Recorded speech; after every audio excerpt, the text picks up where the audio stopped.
ఇంకో పక్క మొన్న రాజమండ్రిలో ఒక సంఘటన జరిగింది. ఈరోజు ఈ ప్రభుత్వాన్ని అప్రతిష్ట పాలు చేయాలని కొంతమంది కుయుక్తులు పడుతున్నారు.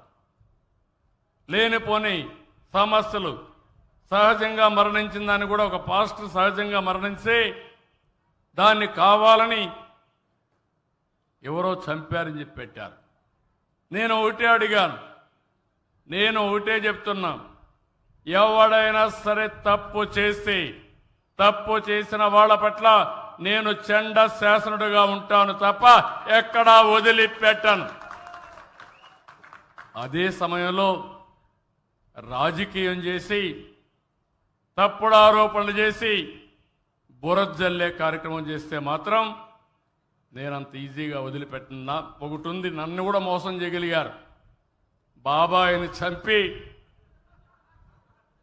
గుండెపోటుగా చిత్రీకరించి తెల్లవారే కొందికి నారాసుర రక్త చరిత్ర చేసి ఆ తర్వాత ఎన్ని నాటకాలు చేశారో తమ్ముళ్ళు జ్ఞాపకం ఉందా అని మిమ్మల్ని అడుగుతున్నా.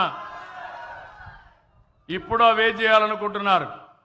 వీళ్ళు చేసే ఘోరాలు, వీళ్ళు చేసే అరాచకాలు తిరిగి మన మీద పెట్టాలని కడాన తిరుమల తిరుపతి దేవస్థానంలో కూడా వీళ్ళు పోయేసి అరాచకాలు చేస్తూ అక్కడేదో ఫెయిల్ అయిందని చెప్పాలని ప్రయత్నం చేస్తున్నారు.